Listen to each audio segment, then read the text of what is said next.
देश में सियासी सरगर्मी के बीच ब्रजमंडल में होली की धूम।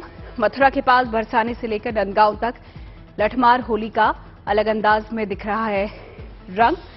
होली के गीत संगीत के बीच बरसाने की महिलाओं ने लठ लेकर नंदगांव से आए हुरियारों को कुछ इस मजाकिया अंदाज में पीटा, तो इस दौरान पुरुषों ने सिर पर ढाल रखकर हुरियारिनों के लठ से खुद का बचाव किया।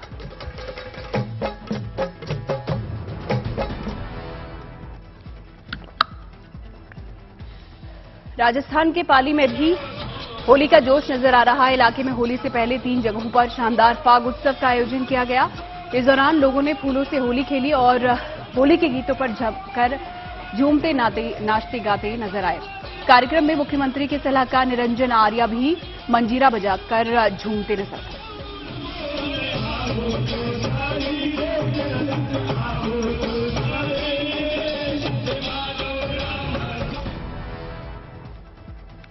खुशियों के रंग से सराबोर होली के त्योहार में अब महज 1 हफ्ते का वक्त बचा है और समूचे भारत में रंगों की खुमारी चढ़ चुकी है। अवध क्षेत्र में होली का अलग ही उमंग और उत्साह दिखा। अवध में इस बार होली का एक खास रंग देखने को मिल रहा है। लखनऊ में इस बार गीले रंगों वाली पिचकारी की जगह सूखे गुलाल की पिचकारी लोगों के आकर्षण का केंद्र बनी हुई है।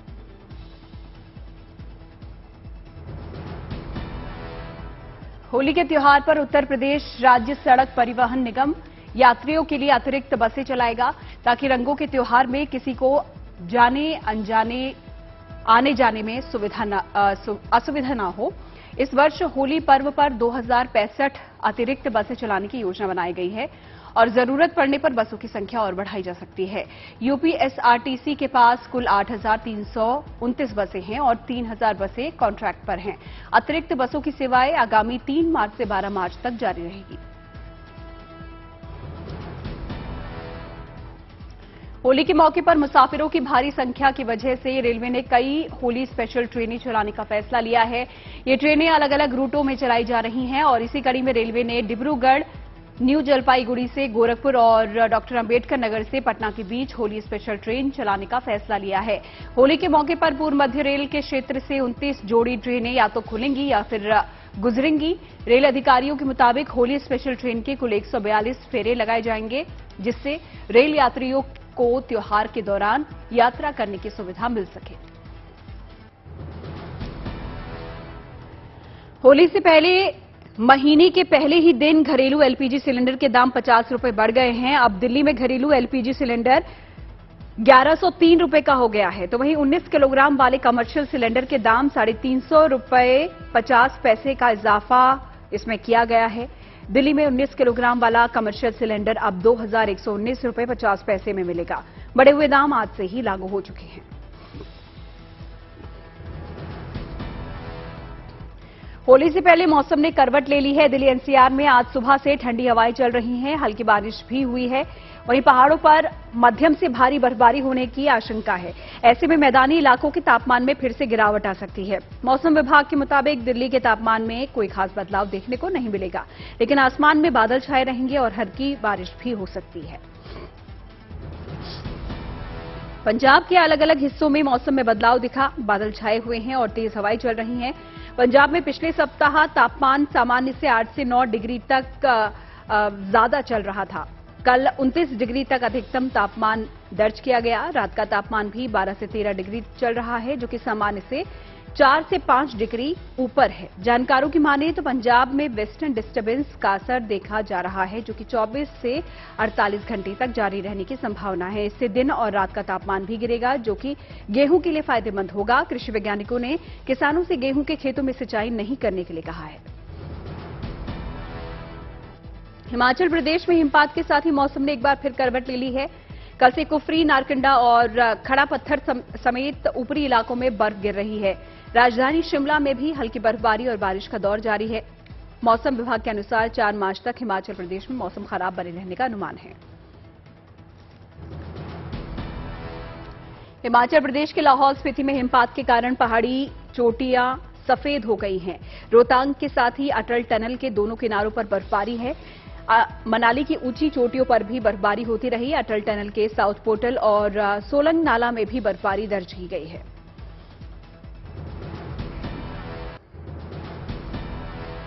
उधर उत्तराखंड के गंगोत्री धाम में एक बार फिर से बर्फबारी हुई, जिससे तापमान गिर गया है और ठंड बढ़ गई है। हालांकि इस बार राज्य के इन इलाकों में पहले के मुकाबले बर्फ कम पड़ी है। इसके कारण सैलानियों की आवक घट गई है। गंगोत्री, यमुनोत्री समेत 4 धाम के कपाट अप्रैल महीने में खुलने वाले हैं। इससे पहले यहां पर यात्रा की तैयारियां जोरों शोरों से चल रही हैं।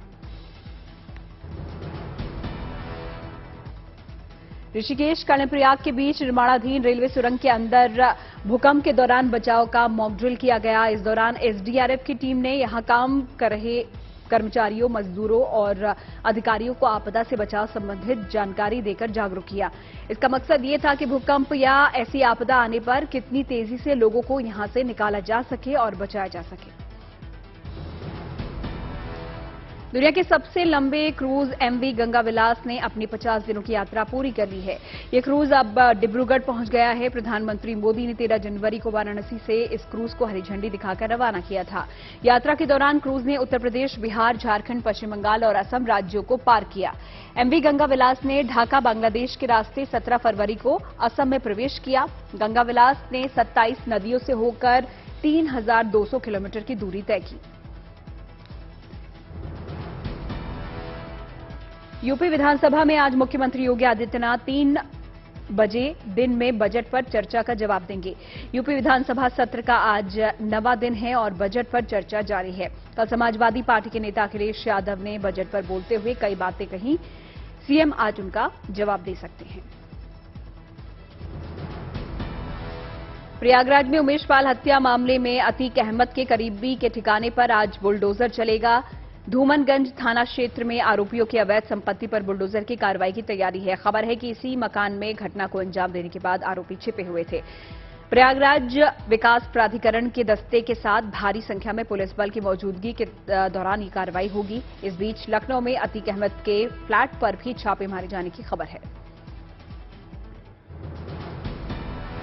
दिल्ली सरकार के डिप्टी सीएम रहे मनीष सिसोदिया से सीबीआई आज पूछताछ जारी रख सकती है। सूत्रों के मुताबिक सीबीआई ने मनीष सिसोदिया से पूछताछ के लिए सवालों की लंबी लिस्ट तैयार की है। बताया जा रहा है कि सिसोदिया जिन सवालों के जवाब टाल रहे थे वो उनसे फिर से पूछे जा सकते हैं। इसके अलावा सूत्रों के हवाले से यह भी खबर है कि दिल्ली के आबकारी घोटाले की जांच एक बार फिर से नए सिरे से शुरू हो सकती है। आबकारी घोटाले में सीबीआई की रिमांड पर गए मनीष सिसोदिया और मनी लॉन्ड्रिंग के आरोपों में पहले से जेल में बंद सत्येंद्र जैन के इस्तीफे उपराज्यपाल ने राष्ट्रपति के पास भेज दिए हैं। अब राष्ट्रपति की ओर से औपचारिक रूप से उन्हें स्वीकार कर लिया जाएगा। दोनों नेताओं ने कल दिल्ली सरकार के मंत्री पद से इस्तीफा दे दिया था। सवाल सत्येंद्र जैन के इस्तीफे पर उठ रहे हैं, जिनका आम आदमी पार्टी महीनों से बचाव कर रही थी। सीएम केजरीवाल ने फिलहाल मनीष सिसोदिया और सत्येंद्र जैन के विभागों की जिम्मेदारी कैलाश गहलोत और राजकुमार आनंद के बीच बांट दी है। सिसोदिया के 18 विभागों में से वित्त और पीडब्ल्यूडी सहित 8 विभाग कैलाश गहलोत को मिले हैं। दिल्ली सरकार के इस साल का बजट कैलाश गहलोत पेश करेंगे। शिक्षा सहित 10 विभाग राजकुमार आनंद के जिम्मे रहेंगे। गहलोत और आनंद दोनों ही अब 14 विभागों के मंत्री होंगे। कैलाश गहलोत के पास पहले से 6 विभाग थे, जबकि राजकुमार आनंद 4 विभागों के मंत्री थे।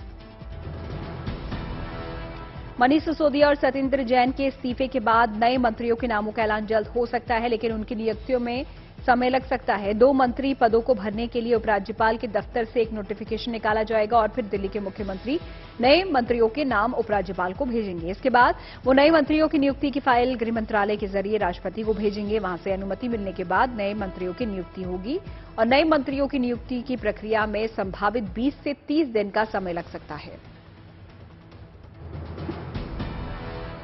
मनीष सिसोदिया की सीबीआई गिरफ्तारी के केस में आम आदमी पार्टी को कल सुप्रीम कोर्ट से झटका लगा। कोर्ट ने उनकी याचिका पर सुनवाई करने से इनकार कर दिया और कहा कि उन्हें पहले हाईकोर्ट जाना चाहिए। इसके बाद पार्टी अगले कानूनी कदम पर विचार कर रही है। साथ ही पार्टी ने तय किया है कि वो इस मुद्दे पर अपना आंदोलन जारी रखेगी। भारत की अध्यक्षता में G20 विदेश मंत्रियों की 2 दिनों की बैठक आज से नई दिल्ली में शुरू होगी। इस बैठक में भाग लेने के लिए विदेशी मेहमान दिल्ली पहुंच रहे हैं। रूसी विदेश मंत्री सर्गेई लावरोव कल रात नई दिल्ली पहुंचे। यूक्रेन विवाद को लेकर पश्चिमी देशों के साथ रूस के बढ़ते टकराव के बीच ये बैठक हो रही है।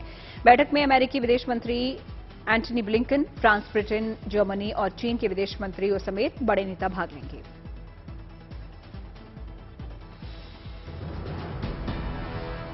कर्नाटक में बीजेपी आज अपने चुनाव अभियान का आगाज करेगी। पार्टी आज से राज्य में विजय संकल्प यात्रा निकालने वाली है। बीजेपी अध्यक्ष जेपी नड्डा आज चामराजनगर में यात्रा का आगाज करेंगे। रक्षा मंत्री राजनाथ सिंह कल बेलगाम में और अमित शाह 3 और 4 मार्च को बेंगलुरु और बीदर में यात्रा को हरी झंडी दिखाएंगे। वहीं राज्य के हर विधानसभा क्षेत्र में पार्टी कार्यकर्ता सरकार की कल्याणकारी योजनाओं के बारे में सम्मेलन करेगी। तेलंगाना में विधानसभा चुनाव की तैयारियां जोरों पर हैं। सूत्रों के हवाले से खबर है कि गृहमंत्री अमित शाह ने तेलंगाना में बीजेपी नेताओं की एक बैठक में आपसी गुटबाजी पर नाराजगी जताई है। कोर ग्रुप की बैठक से पहले अमित शाह ने प्रदेश अध्यक्ष बांडी संजय को गुटबाजी पर रोक लगाने को लेकर हिदायत भी दी।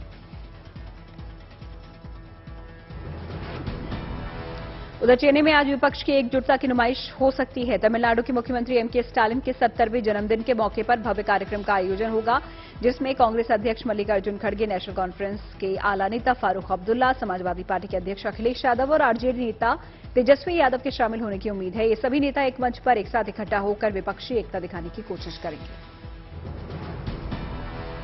कांग्रेस नेता राहुल गांधी 7 दिन के दौरे पर ब्रिटेन में हैं और अपने दौरे की शुरुआत कैम्ब्रिज यूनिवर्सिटी के लेक्चर के तौर पर उन्होंने करने की बात सामने आ रही है। Rahul Gandhi learning to listen in the 21st century विषय पर छात्रों को संबोधित करेंगे। इस दौरान वो बिग डेटा एंड डेमोक्रेसी और इंडिया चाइना रिलेशंस पर भी बात करेंगे। वो प्रवासी भारतीयों को भी संबोधित करेंगे।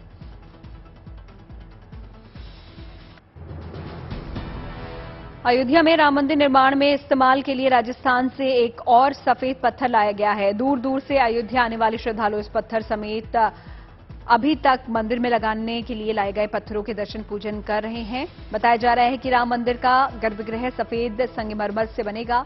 गर्भगृह 440 वर्ग फीट क्षेत्र में बनेगा और इसकी ऊंचाई 16 फीट होगी, जिसके ऊपर कलश स्थापित किया जाएगा। केरल के त्रिशूर के इरिजादापल्ली श्री कृष्णा मंदिर में अब धार्मिक अनुष्ठान करने के लिए असली हाथी की जगह रोबोटिक हाथी का इस्तेमाल किया जाएगा। इस हाथी का नाम रमन रखा गया है और यह हाथी 11 फीट ऊंचा है और इसका वजन 800 किलोग्राम है। लोहे के बने इस रोबोटिक हाथी पर रब मढ़ा हुआ है। हाथी का सिर, कान और पूंछ सभी बिजली से चलते हैं और इसकी कीमत 5 लाख रुपए है। असली हाथियों की तरह यह हाथी भी 4 लोगों को अपनी पीठ पर बैठा सकता है।